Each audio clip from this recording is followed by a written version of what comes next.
Dane news की खबरों के साथ जुड़े रहने के लिए हमारे YouTube चैनल को सब्सक्राइब करें और हमारे Facebook पेज को लाइक करें।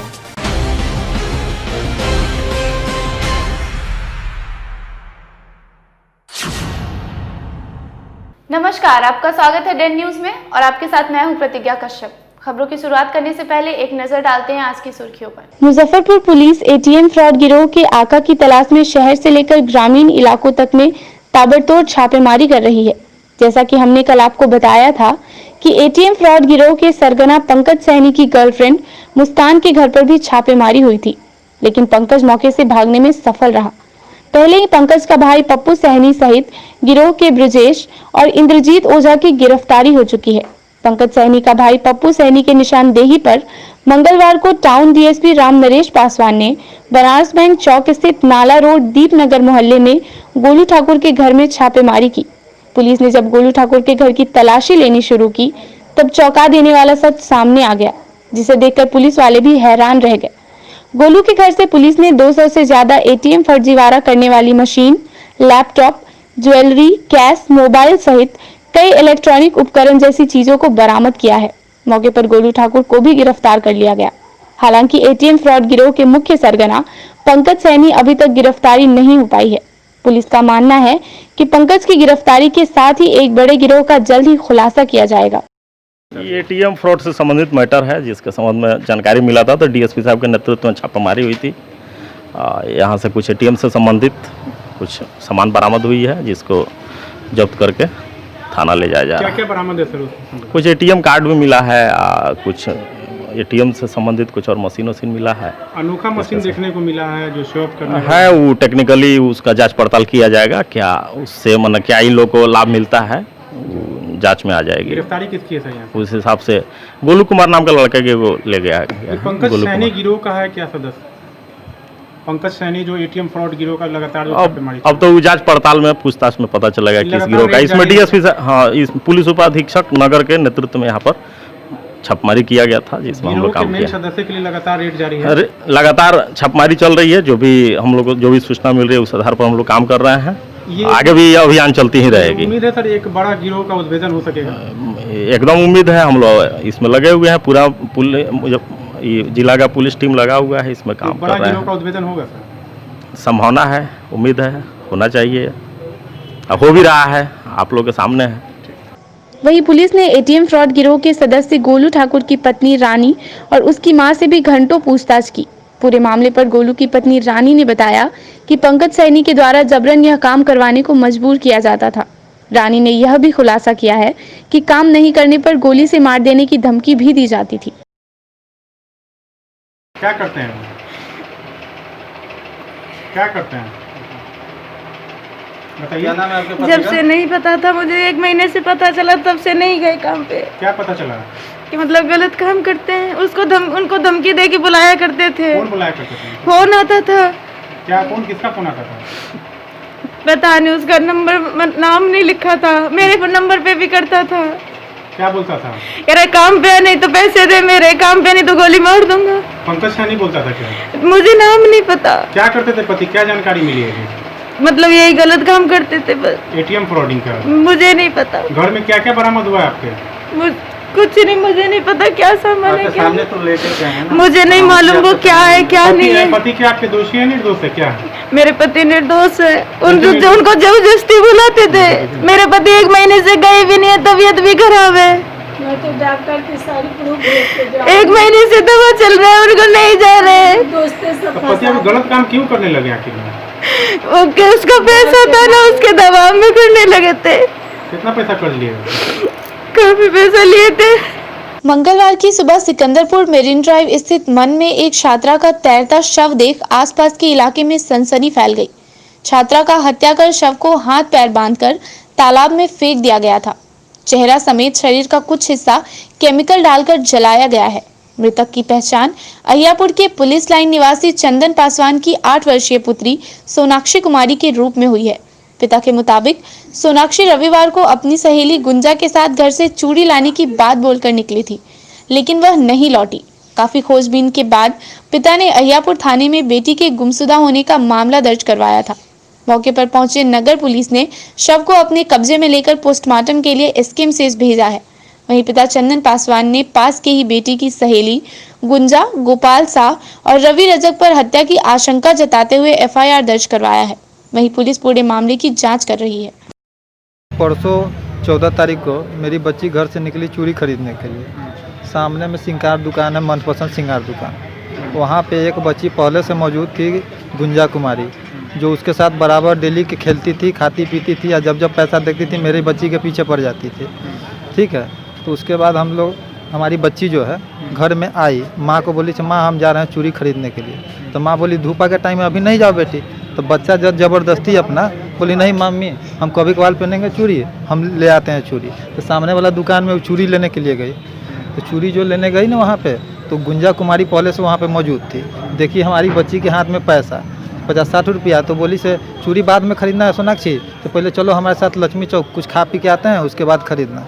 उसके बाद हम लोग अपना बच्ची छोटी वाली है उसको बोले से बेटा सोनाक्षी का पता करो, से टाइम 12 से ऊपर हो रहा है, धूपा भी बहुत ज़्यादा है, संडे की बात बता रहा है। तो वो पता करने गए तो कहीं पापा उसको गुंजा जो है हाथ पकड़ के कह रही है चलो लक्ष्मी चौक। हमारी छोटी बच्ची जो है उसको ईंटा चला के मेरी बेटी जो डेट कर गई है वो उसको मारी से तुम कहाँ जाएगी रौदा में से, तुम जाओ हम इसके साथ जाए।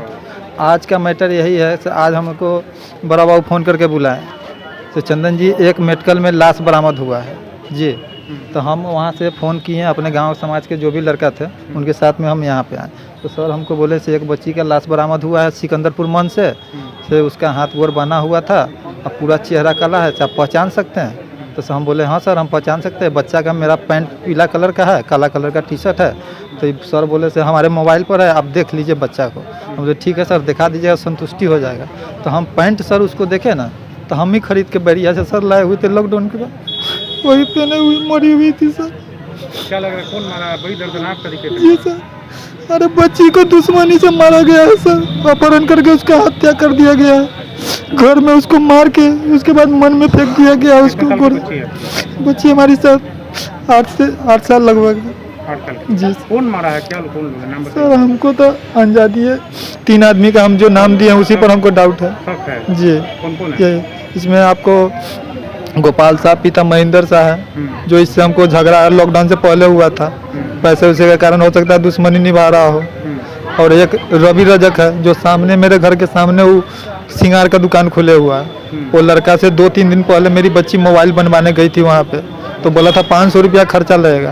तो हम बोले बेटी तुम्हारे पास छोटा मोबाइल है, ये मम्मी का मोबाइल है, आई छोटा मोबाइल में 500 रुपया कहाँ से खर्चा लगेगा? तीसरा इसमें है आपको ये गुंजा कुमारी।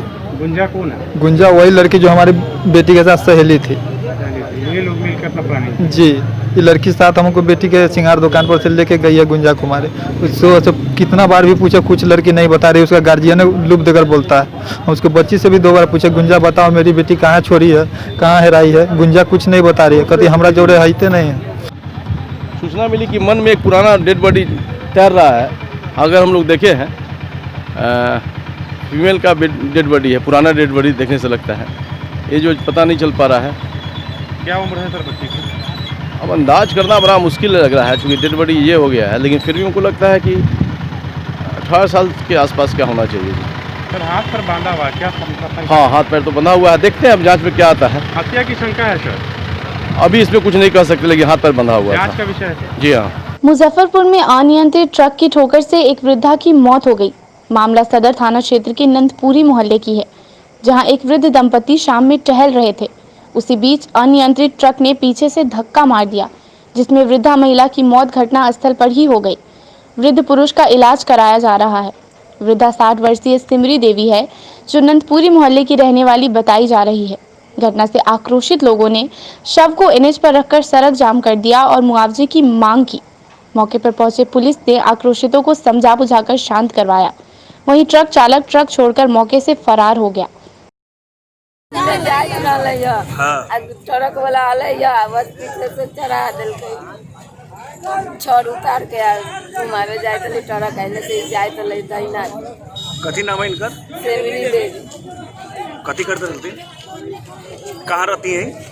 घर आरा मशीन के बगल में घर। नानी जो रोज शाम में टहलते थे सुबह शाम, ठीक है। शाम में टहलने क्रम में हुआ क्या कि ड्राइवर जो कि रेसिडेंशियल प्लॉट है जहाँ पे सिर्फ कमर्शियल धंधा होता है, जहाँ की घर बनाने प्लॉट में सिर्फ फैक्ट्री और बस का कारखाना लगा हुआ है, ठीक है। उसमें सीमेंट का, छड़ का, इस सब का स्टॉक पॉइंट है, ठीक है। टीवीएस का एजेंसी का स्टॉक पॉइंट है, गोडाउन है, जहाँ पे हर एक दिन 22 चक्का 10 चक्का ट्रक सब आते रहता है, जिसमें मात्र 12 फीट का रोड बना हुआ है। आज क्या हुआ है? और आज ये हुआ है कि दोनों आदमी सामने टहल रहे थे, ड्राइवर पिया हुआ था और ड्राइवर गाड़ी बहुत ज़्यादा स्पीड में चला रहा था। स्पीड चलाने के क्रम में नाना हमारे जो है वो इंजर्ड हो गए हैं और नानी का स्पॉट डेथ हो गया, आगे वाला चक्का चला गया। नाना कहाँ भर्ती है? नाना अभी घर पे है, उनको लेके जा रहे हैं भर्ती करवाने एडमिट SKMCH में। जी, ट्रक पकड़ाया है? ट्रक पकड़ाया हुआ है। सोमवार को हुई बारिश के बाद शहर के हर गली मोहल्ले से लेकर मुख्य सड़कें तक पानी में डूब गई। बारिश के बाद ऐसा ही नज़ारा सामने आता है। इसके बावजूद निगम प्रशासन कोई संज्ञान नहीं लेता है, जिसको लेकर अब लोग सड़कों पर उतरने लगे हैं। मंगलवार को मिठनपुरा क्लब रोड में जल जमाव के कारण सड़क पर गड्ढे से एक हादसा भी हो गया, जिसमें कई घायल हो गए। इसके बाद लोगों का आक्रोश फूट पड़ा। लोग सड़क पर उतर गए और जाम लगाकर हंगामा करने लगे।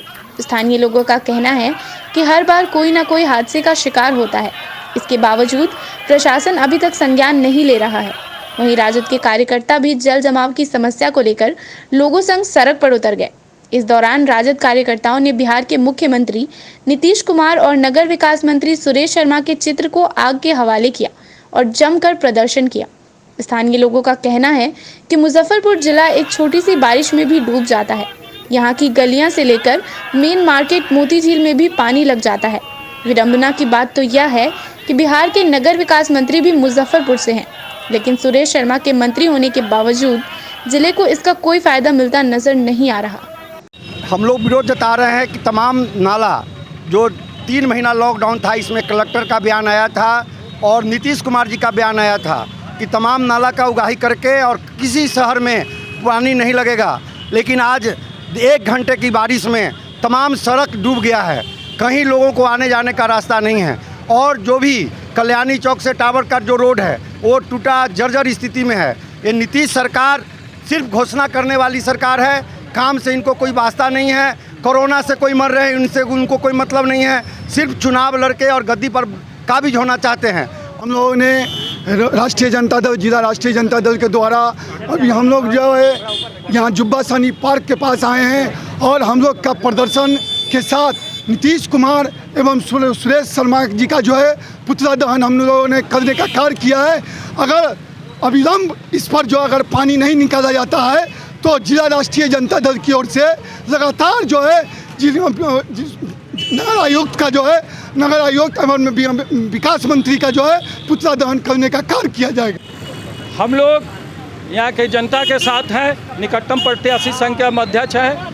आज यहाँ की जनता काफ़ी आक्रोशित है। आक्रोश का कारण है कि थोड़ा सा भी बरसात होती है तो ये क्लब रोड में बड़ा पानी जल जमाव हो जाता है और यहाँ पर जो है जल जमाव के बीच में बड़ा बड़ा गड्ढा है, जिसके कारण आज 5 लोग एक्सीडेंट में घायल हो गए हैं और ये आए दिन रोज होती है। और हम लोग जो है यहाँ के जनता के साथ है। आज बात ये हुई है कि नगर विकास मंत्री और नगर आयुक्त खाली घोषणा करते हैं कि स्मार्ट सिटी के तहत सब सड़क नाला बनेगा, लेकिन इतना दिनों के अंदर एक भी सड़क नाला वो निर्माण नहीं करा पाए हैं। सब जगह खाली धपोड़ संकी नारा देते हैं। ऐसा नहीं चलेगा। इस बार यहाँ के जनता सब एकजुट है। अगर वो इसका निर्माण नहीं कराते हैं तो विरोध प्रदर्शन में आज यहाँ सड़क जाम हुई है। आगे भी भयंकर रूप से पूरे शहर में सड़क जाम होगा। इसकी सारी जवाबदेही नगर विकास मंत्री, नगर आयुक्त होंगे। आज बताइए कि वो घोषणा कितना दिन से कर रहे हैं। 2015 से जब स्मार्ट सिटी यहाँ हो गया है तो एक भी स्मार्ट सिटी का यहाँ सड़क नाला निर्माण नहीं हुआ है। और वो जो कमेटी बनाए हैं उसमें एक भी नगर निगम से संबंधित या सोच वाले लोग को नहीं रखे हैं, अपना पॉकेट वाले लोगों को रखे हैं और ठेकेदारों की फौज बनाए हुए हैं और निर्माण नहीं करा रहे हैं। आज यहाँ पर महिला गिर गई है, वो पुरुष गिर गए हैं, हॉस्पिटल में इलाज करा रहे हैं। अगर उनकी मृत्यु हो जाती है तो इसकी जवाबदेही कौन लेगा? नगर विकास मंत्री लेंगे कि नगर आयुक्त लेंगे? बड़ी दुर्भाग्य की बात है। पूरे देश में कोरोना को लेकर अनलॉक चल रहा है और राजनीति भी इस अनलॉक में खूब हो रही है। वहीं विधानसभा के चुनाव नजदीक आते ही राजनीतिक पार्टियां वर्चुअल रैली, वर्चुअल सम्मेलन और वर्चुअल संवाद कर रही हैं। वहीं इस दौरान बिहार में पोस्टर वार भी खूब चल रहा है। इसी क्रम में तेजस्वी यादव ने आरजेडी के प्रदेश कार्यालय के बाहर पोस्टर खुद से जारी किया था। मुख्यमंत्री पर सीधा आरोप लगाते हुए आरजेडी के इस पोस्टर में लिखा है, बिहार के मुख्यमंत्री गायब क्यों हैं।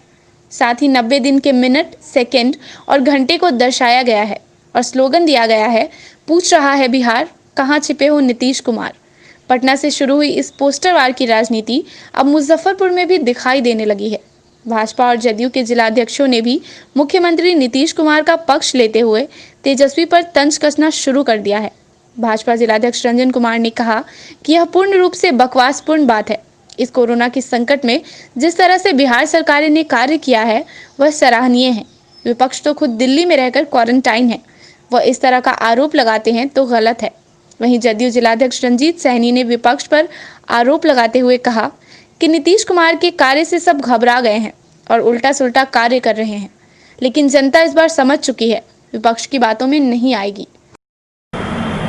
ये बिल्कुल इस तरह का बकवासपूर्ण ये आरोप है। जिस तरह से बिहार सरकार काम कर रही है, अगर ये देखा जाए तो इतनी बढ़ चढ़ के बिहार सरकार की काम है कि जगह जगह तक राहत पहुंचाया जा रहा है। वो लोग खुद क्वारंटाइन है, उन लोगों को किसी चीज़ की जानकारी नहीं है। वो लोग खुद बैठ करके बाहर में दिल्ली में बैठ करके और इस चीज़ को बोलते हैं कि यहाँ लोग होम क्वारंटाइन कर रहे हैं। हम लोग तो पूरे बूथ स्तर तक जाकर एक एक गांव, एक एक कस्बे, एक एक मोहल्ले में जाकर के ज़रूरतमंदों को राहत सामग्री से लेकर के हर चीज़ पहुंचा है और बिहार सरकार पूरी तत्परता के साथ काम कर रही है। इसी से बिहार आज अत्यधिक संक्रमण होने से बच गया है। विपक्ष के पास कोई मुद्दा ही नहीं है और बात रही कि होम क्वारंटाइन में तो सबको रहना है। जब हम खुद सुरक्षित नहीं रहेंगे तो दूसरे को कैसे हम सुरक्षित रहने का उपदेश देंगे। तो सबसे पहले तो अपने आप को सुरक्षित रहने के लिए होम क्वारंटाइन तो एकदम निश्चित हर हाल में ज़रूरी है। और हमारे विपक्ष के नेता माननीय लालू प्रसाद जी को ये मालूम होना चाहिए कि अभी जो पूरे बिहार में होम क्वारंटाइन की व्यवस्था जो की गई है, शायद उन्हें जानकारी नहीं है कि 1741 मरीज पूरे बिहार में अभी कोरोना से सुरक्षित होकर घर वापस चले गए और लगातार 11,581 क्वारंटाइन सेंटर जो प्रखंडों में व्यवस्थित की गई थी।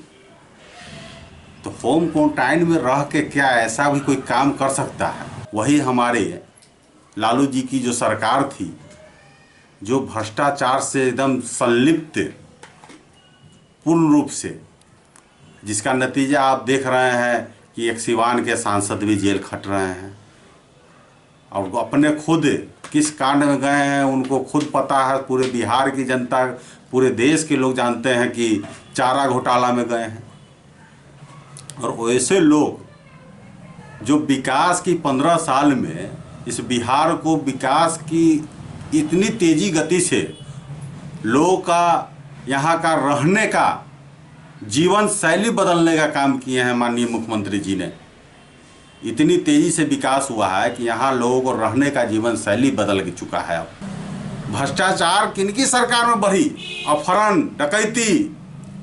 आज देखिए कि हमारी सरकार में माननीय नीतीश कुमार जी के नेतृत्व में अपहरण का ग्राफ देखिए, आप किसी भी विभाग का घोटाला का देखिए, कहीं भी कुछ घोटाला नहीं हो रहा है। और विकास की रफ्तार इतनी तेज़ी से बढ़ रही कि हर एक बच्चा, हर एक व्यक्ति, हर एक नागरिक इनके कामों से इतने खुश हैं और विकास के पास कोई मुद्दा नहीं है। अनाप शनाप बोलते रहते हैं। अब सबसे बड़ी चीज़ है कि इसे अपने जिस तरह की भाषा का प्रयोग करते रहे हैं और लोगों के बीच हंसाने, खिलाने, डुगडुगी बजाने वाला, अब एक बार फिर से डोरा पीटने का काम करेगी। वही जो है उनके बच्चे लोग भी अब कर रहे हैं। बच्चे लोग को तो शिक्षा दिए नहीं, अच्छे से शिक्षा दिए नहीं, अच्छा ज्ञान हुआ दिए नहीं, विरासत में दे दिए। अरे नीतीश जी का देन था कि उनको वो पद मिल गया विपक्ष में राजनीति करने के लिए। मंगलवार को आयुक्त कार्यालय में बिहार राज्य ट्रांसपोर्ट फेडरेशन के सदस्यों ने आईटीओ की बैठक की तिथि आगे बढ़ाने की मांग की। इसको लेकर उन्होंने आपदा प्रबंधक अतुल वर्मा से मिलकर उन्हें अपना मांग पत्र सौंपा। वहीं ट्रांसपोर्टरों का कहना है कि कोरोना संक्रमण के काल में बसों का परिचालन ठप हो गया था, उन्हें भारी घाटा का सामना करना पड़ रहा है। वहीं अब जब परिचालन शुरू हुआ है तो सोशल डिस्टेंसिंग का पालन करते हुए डीजल का पैसा भी नहीं आ रहा है। वहीं कोरोना काल है, इसलिए बैठक होना संभव नहीं है।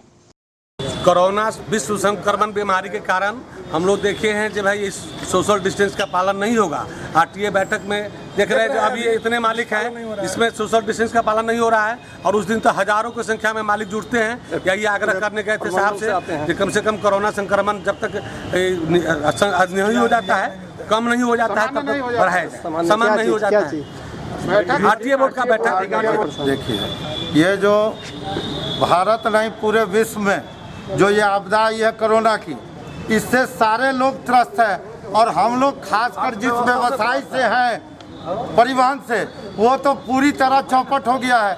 हम लोग आर्थिक मार से हम लोग का किस्त जा रहा है, हम लोग को टैक्स और स्टेट में टैक्स की माफ़ी हुई है, लेकिन बिहार सरकार ने हमारे तरफ कोई ध्यान नहीं दिया है।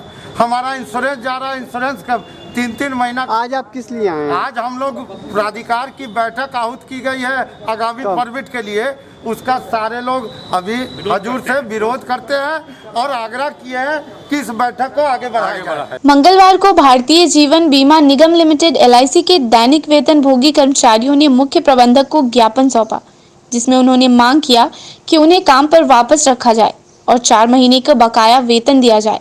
साथ ही साथ उन्होंने आरोप लगाया कि उन्हें बीते दिनों पहले बिना कुछ कारण बताए हटा दिया गया है और उनकी जगह अन्य लोगों को रख लिया गया है, जिससे हम भुखमरी की कगार पर आ गए हैं। इसलिए जल्द से जल्द हमें फिर से वापस काम पर लगाया जाए। डेली वेज में लगातार काम कर रहे हैं, 1-2 दिन छुट्टी नहीं, एब्सेंट नहीं है। एकाएक बड़ी मंडल प्रबंधक, हम लोग का समायोजन का मैटर सुप्रीम कोर्ट में लंबित है। सुप्रीम कोर्ट ने प्रबंधन लिख करके दिया कि इन लोगों को हम लोग नहीं हटाएंगे जब तक फाइनल नहीं होता। इसके बाद सुप्रीम कोर्ट भी आदेश दिया स्टेटस को मेंटेन करने के लिए। इसके बावजूद बड़ी मंडल प्रबंधक हम लोगों को बैठा करके ड्यूटी से बैठा करके बिना कोई कारण बताया, हम लोग गए पूछने कि क्या कारण है, हम लोग को बैठा दिया गया, तो हम लोग को कारण भी नहीं बताया। ऊपर का कोई आदेश है, सेंट्रल ऑफिस का है, हायर ऑफिस का कोई आदेश है, तो कोई आदेश नहीं है। ये हमारी अपनी ये है इच्छा है, हम आप लोगों का ड्यूटी बैठाते हैं। हम लोगों को बैठा करके आउटसोर्सिंग से दूसरे आदमी को रखे हैं। हम लोगों को 9,9,500 रुपये प्रति मंथ देते थे, आउटसोर्सिंग वाले को 14,000 रुपये प्रति मंथ दे रहे हैं, प्रति व्यक्ति पर मंथ दे रहे हैं। ये बीच का 6,000 रुपया जो सो ये लोग क्या करते हैं, जो कॉरपोरेशन का 6,000 अधिक प्रति व्यक्ति प्रति मंथ अधिक खर्च कर रहे हैं और इस तरह के करीब 100-125 आदमी के अलावा ये लोग और योजना में रखे हैं। कल कि साहब हम लोगों का डिमांड अगर 30 जून तक आप पूरा नहीं करते हैं, हम लोगों को पुनः नौकरी पर नहीं देते हैं, तो 1 जुलाई से हम सभी को आपके यहाँ धरना घेराव जो उचित समझेंगे हम लोग करेंगे। ग्रामीण और शहरी प्रत्येक कामगारों को मनरेगा के अंतर्गत काम मुहैया कराने और 500 रुपये दैनिक मजदूरी देने सहित 5 सूत्री मांगों को लेकर मंगलवार को भारत की कम्युनिस्ट पार्टी के जिला कमेटी के द्वारा खुदीराम बोस स्मारक स्थल पर विरोध दिवस मनाया गया, जिसमें सभी ने सरकार के खिलाफ जमकर नारेबाजी की। वहीं CPI नेता ने बताया कि आज पूरे देश में हम लोग विरोध दिवस मना रहे हैं और सरकार से मांग करते हैं कि जल्द से जल्द हमारी मांगों पर विचार किया जाए, नहीं तो आगे चरणबद्ध आंदोलन किया जाएगा। आज का हमारा राष्ट्रीय कार्यक्रम है। केंद्र सरकार जन विरोधी जो उनका नीति है उसके खिलाफ आज हमारे देश भर में भारतीय कम्युनिस्ट पार्टी मार्क्सवादी की ओर से कार्यक्रम हो रहा है। यह है कि हमारे यहाँ जो लॉकडाउन के दौरान जो भी मजदूर मरा उसको 20 लाख रुपया मुआवजा दो, साथ साथ ग्रामीण मजदूर जो आके घर में बैठा हुआ है उसको मनरेगा के माध्यम से शहरी मजदूर हो चाहे ग्रामीण मजदूर हो सबको रोजगार की गारंटी करो और उसका रोज कम से कम 500 रुपया दो। ये हमारा खास करके मांग है। और उन मजदूरों को जो हर परिवार में जितने सदस्य हैं सभी को 10 किलो अनाज देने के लिए हमारा मांग है। और जो भी मजदूर है जो हमारे यहाँ लॉकडाउन के दौरान आके यहाँ बसा हुआ है, उनको खाने के लिए बहुत दिक्कत है, उनको दवा के लिए बहुत दिक्कत है, एक भी पैसा नहीं है। इसलिए हमारा 6 महीना तक मांग है कि सरकार कम से कम 6 महीना 7,500 रुपया उसको हर महीना दे। आगामी विधानसभा सम्मेलन की तैयारियों के निमित्त मंगलवार को मिठनपुरा स्थित एक होटल में भाजपा जिलाध्यक्ष रंजन कुमार की अध्यक्षता में जिला पदाधिकारी, विधानसभा प्रभारी, मोर्चा अध्यक्ष, प्रकोष्ठ के संयोजक एवं मंडल अध्यक्षों की बैठक की गई। बैठक में विधानसभा सम्मेलन की तैयारी की समीक्षा करते हुए जिलाध्यक्ष ने कहा कि प्रदेश नेतृत्व के निर्देशानुसार जिले के सभी विधानसभा में डिजिटल पद्धति से विभिन्न चरणों में विधानसभा सम्मेलन होगा, जिसमें मंडल की भूमिका महत्वपूर्ण होगी। जिलाध्यक्ष रंजन कुमार ने आगामी चुनाव को देखते हुए चुनाव प्रबंधन आयोग का संयोजक संजय कुमार ओझा को बनाया। उन्होंने जिला पदाधिकारियों, मोर्चा अध्यक्ष, मंडल अध्यक्ष को निर्देशित किया कि इस बार का चुनाव मंडलों के शक्ति केंद्र द्वारा ही लड़ा जाएगा। प्रदेश से आए जिला के प्रभारी रमेश श्रीवास्तव ने संगठन पर विस्तार से चर्चा करते हुए संगठन की मजबूत जानकारी दी। उन्होंने कहा कि सभी मंडलों की सोशल मीडिया टीम को अविलंब दुरुस्त करे, साथ ही शक्ति केंद्र स्तर पर बैठक कर विधानसभा सम्मेलन की तैयारियों की समीक्षा करें। जिले की संगठनात्मक दृष्टि से ये बैठक को बुलाई गई है, जिसमें हमारे जिले के 41 मंडल अध्यक्ष, तमाम मोर्चा के जिलाध्यक्ष और तमाम प्रकोष्ठ के जिला संयोजकों को और तमाम जिले के पदाधिकारियों को इसमें बुलाया गया था। सारे लोग सम्मिलित हुए हैं। इसमें हम लोगों ने पूर्व के जो हमारे कार्यक्रम हुए उनकी समीक्षा की है और आगे जो हमारे 2 प्रमुख कार्यक्रम हैं उसकी तैयारी को लेकर के ये बैठक है। हमारा जो अभी कार्यक्रम चल रहा है, प्रधानमंत्री का पत्रक जो हम लोग घर घर तक पहुंचाने के कार्यक्रम कर रहे हैं, इस कार्यक्रम में और तेज़ी लाने के लिए इस कार्यक्रम आज की बैठक का मुख्य मुद्दा था। और दूसरा, हमारे पूरे 11 विधानसभा में कल 17 तारीख से विधानसभा सम्मेलन का कार्यक्रम है जो वर्चुअली होगा। इसकी भी तैयारी के लिए एक बैठक बुलाई गई है। इसमें हम लोगों ने हर एक मंडल में 1-1 हज़ार से अधिक लोगों का व्हाट्सएप ग्रुप बना रहे हैं। साथ साथ हर एक शक्ति केंद्र से लेकर बूथ स्तर तक इस कार्यक्रम का आयोजन किया जाएगा। इसी की ये तैयारी बैठक थी। लगभग सारे मंडलों में इसकी तैयारी कर ली भी गई है। कल कुरौनी विधानसभा का है, उसके बाद पूरे हमारे जितने भी विधानसभा हैं उनका 30 तारीख तक सम्मेलन संपन्न हो जाएगा। उसकी की तैयारी है। हम लोग की अपेक्षा है कि हम लोग इस सम्मेलन में वर्चुअली रूप से कम 40 से 50 हज़ार लोगों को शामिल करा सके। मंगलवार को चांदनी चौक स्थित एक निजी होटल में राष्ट्रीय नाई महासभा की जिला इकाई ने बैठक किया। बैठक में लॉकडाउन के कारण जो महंगाई बढ़ गई है उस पर चर्चा की गई और रेट चार्ज को लेकर भी सभी में चर्चा हुई। वहीं राष्ट्रीय नाई महासभा के दीपक ठाकुर ने बताया कि लॉकडाउन के कारण हम लोगों की स्थिति काफी खराब हो गई है। एक तो महंगाई बढ़ रही है, ऊपर से ग्राहक भी कम आ रहे हैं, जिसको लेकर यह बैठक की गई थी। वहीं इस बैठक में सैलून संचालक भी शामिल हुए। आज राष्ट्रीय नाई महासभा के बैनर तले और साथ में ट्रेड यूनियन सैलून संचालकों के साथ में हम लोगों का बैठक चल रहा है, जिसमें कोरोना जैसे महामारी में और लगातार महंगाई जो बढ़ रही है इसको लेकर के रेट चार्ट में सुधार के लिए हम लोग बैठक कर रहे हैं। इसके साथ ही जो महीने के अंतिम बृहस्पति की बैठक थी उसको लेकर के सैलून संचालक के साथ बैठक चल रहा है। मुख्य उद्देश्य आज क्या है, रेट में संशोधन। मंगलवार को तिलक मैदान रोड स्थित एक निजी रेस्टोरेंट के सभागार में डॉक्टर सच्चिदानंद सिन्हा विचार मंच के द्वारा प्रेस वार्ता का आयोजन किया गया, जिसमें पत्रकारों को संबोधित करते हुए मंच के अध्यक्ष राजेश कुमार रोशन ने कहा कि आगामी दिनों में कोरोना महामारी से बचाव एवं राहत कार्य में लगे कोरोना योद्धाओं को सम्मानित करेंगे। साथ ही मंच की 21 सदस्यीय नई कार्यकारिणी की भी घोषणा की गई। एक संरक्षक, एक अध्यक्ष, एक प्रधान सचिव, 7 उपाध्यक्ष, एक संयुक्त सचिव, 8 सचिव, एक कोषाध्यक्ष और एक प्रवक्ता बनाया गया। संविधान सभा के प्रथम अध्यक्ष, बिहार और उड़ीसा को बंगाल से अलग करके नया राज्य बनाने वाले श्री सच्चिदानंद सिन्हा विचार मंच की ओर से मुजफ्फरपुर में विशेष रूप से कोरोना में लगे हुए लोगों को सम्मानित करने का कार्यक्रम किया गया है, जो कार्यक्रम कल से चालू होगा। और आज इस विचार मंच की नए कमेटी का गठन किया गया है। आज की खबरों में फिलहाल इतना ही। कल फिर मिलेंगे कुछ नई खबरों के साथ। तब तक के लिए डे न्यूज परिवार को दीजिए इजाजत। नमस्कार।